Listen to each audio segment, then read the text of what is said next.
Welcome to Modern Latin America in 15 minutes. My name is Dr. Kim Richardson, and today we're going to discuss nation-states and legitimate rulers. This is important because it has some theoretical foundations for the rest of this course.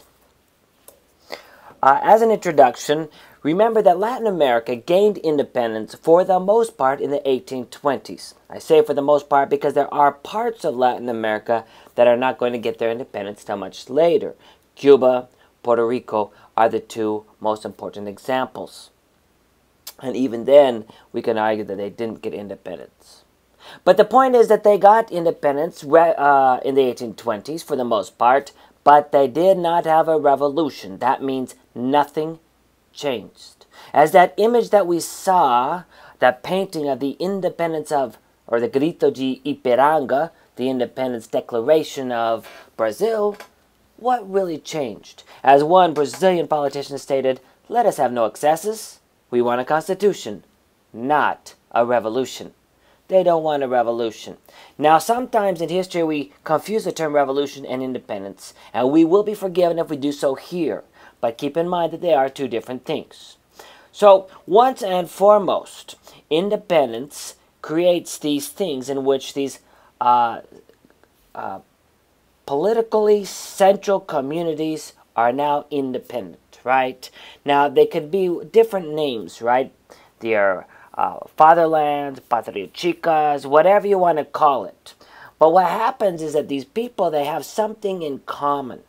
Common enemy, Spain, Portugal, and they fight and they get independence. But once they get independence, then what happens? Then do they have the same common interest anymore? A historian that more of a sociologist that I really liked, wrote a book called Imagined Communities.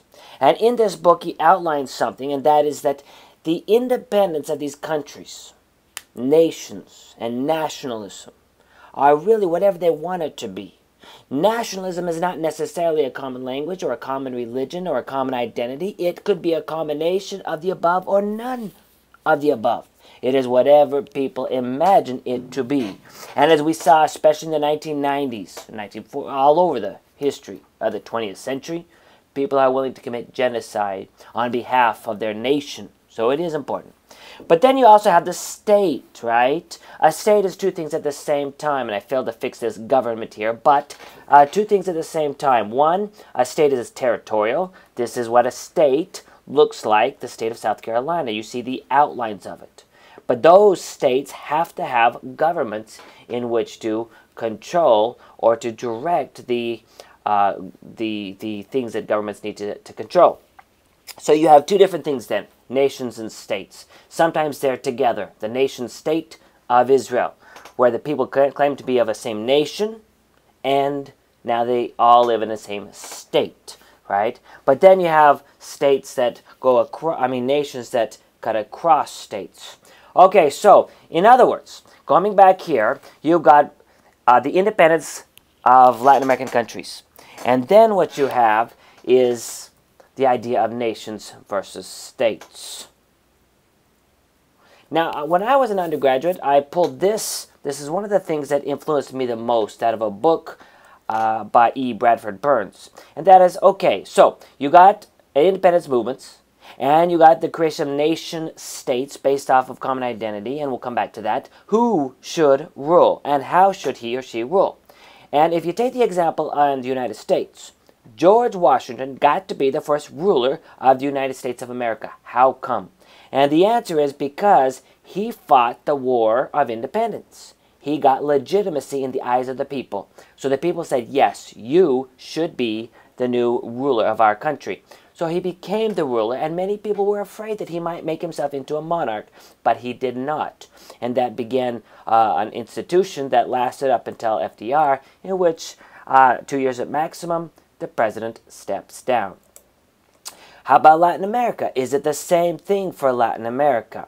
If we take the example of Brazil, to be the exception, but to prove the rule, the ruler, the leader of the independence movement was Pedro. Pedro, who would later become known as Pedro I. He was the leader of the independence movement, so he could claim, based on the same formula, to be the leader of the country. But he's different because for centuries they have given legitimacy to rulers based on their last name. So not only was he legitimate because he was the leader of the independence movement, but he's going to be legitimate because if you look right here, his last name is Braganza.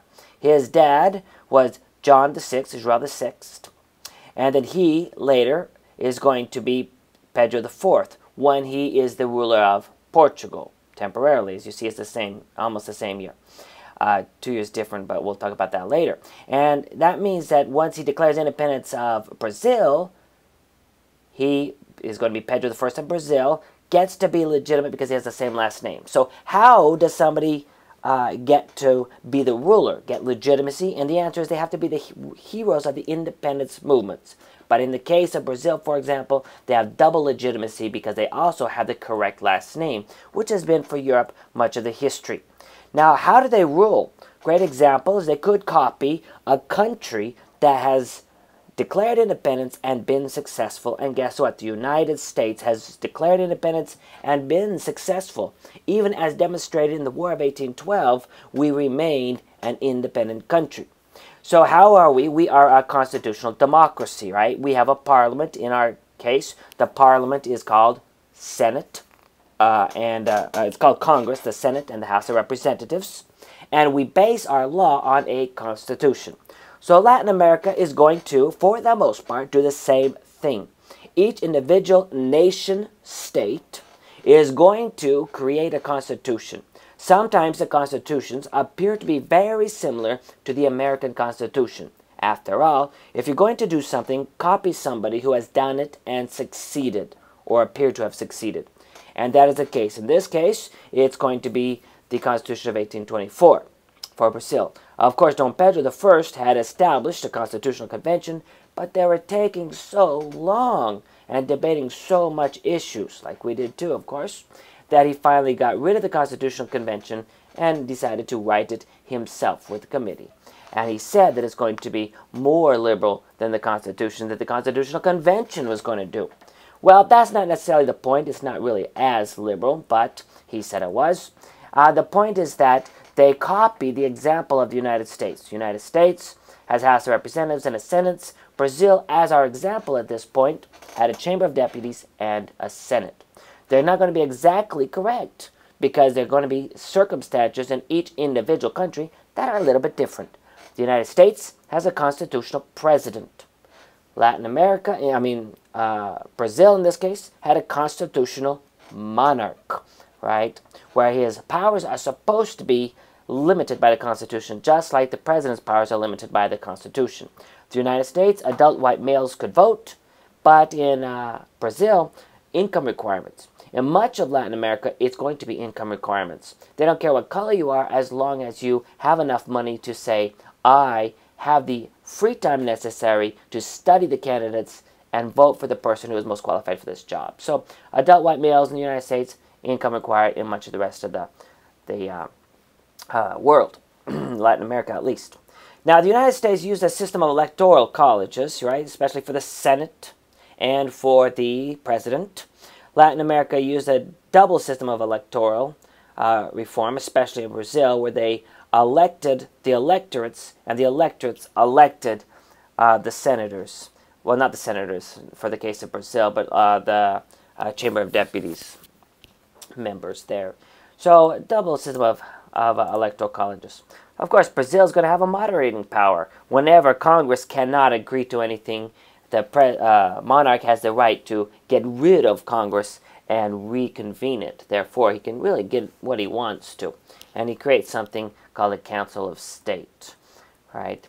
Eventually, the European countries start to recognize the independence of the Latin American countries. And that is important because are you truly independent if people don't recognize you as independent? And that's a good question. If I'm the only person who thinks I'm independent, am I independent? No, not until other people agree that you are. And that is because you need to start trading and have commercial relations as well as political and other types of relations, but especially commercial with these other countries. And you cannot do that unless, of course, you are recognized as independent.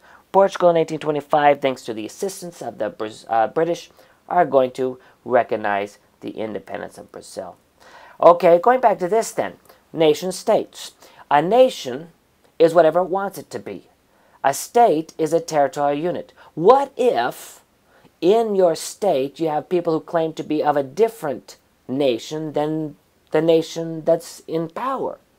So in the case of Brazil, in the first 20 years, 2 decades, you have in Pará, the Cabanagem, Balaiada, Sabanada, and way down south, the Revolução Farroupilha. What are those things? They are independence movements within the newly independent country of Brazil. Because they claim in the south, for example, to have nationalities different than up here in the northeast. In this case, all of them are going to be defeated by a strong central government. So whenever national movements come about, if you have a strong enough central government to defeat them, say the example of the United States when the North defeated the South, although it was very difficult and took a long and bloody time, you can reimpose state authority over the national units there. It's very interesting, and there's a lot of work that's been being done on this right now. So every region is going to have national movements, uprisings, and only those regions like Brazil, with a strong central government, are you going to be able to retain your territorial integrity, and they do. Here's an example in the northeast, the Confederação of the Equator, do Ecuador. They want religion, independence, union, and liberty, of course. In the end, because of the strong central government, it's going to be defeated, as this gentleman right here, Friar Caneca, Father Caneca bottle or a mug, right, like a coffee mug, right, is going to be executed as the leader of the independence movement. So then you can see right here, for the most part, Brazil is going to retain its integrity, right, its territorial integrity. Whereas in much of the rest of the world, it's not. Much of the rest of Latin America, it's not. Take Mexico, for example. It used to be, upon independence, absolutely enormous. However, way down south, thanks to Iturbide, and the economy of the empire, which was terrible after 11 years of war. Gold mines are just awful. I mean, they're destroyed. They've been flooded. Just terrible. Coinage. What coinage? You know, it had been destroyed or lost or spent, especially because of inflation. Agriculture, the fields had been destroyed. So the point here is, take the example not of Brazil now, but of Mexico. They retained this huge territory, but the economy was in the pooper. So what are they going to do? The economy was bad. The result is that since they don't have a strong central government, thanks to the economy, it's going to be easy for different regions to say, I'm different than you are, so therefore I deserve to be separated from you. So take this outline, for example. In 1821, Mexico signed the Treaty of Cordoba. They are now independent. September 20 of 1821, Iturbide, the hero of the independence movement, is going to march into Mexico City.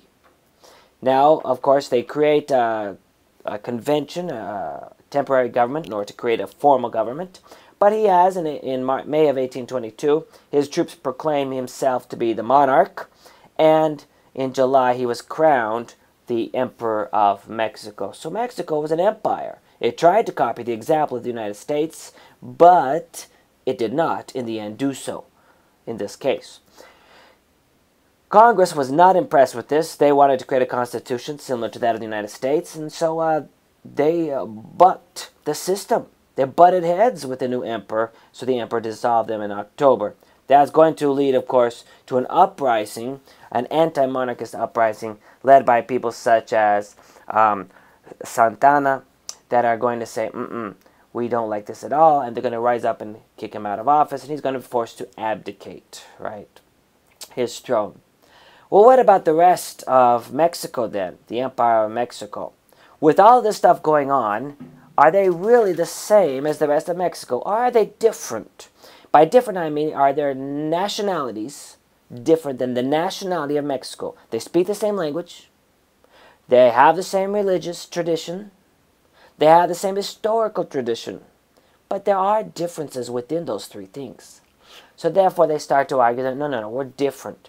And eventually they declare themselves to be independent of Mexico.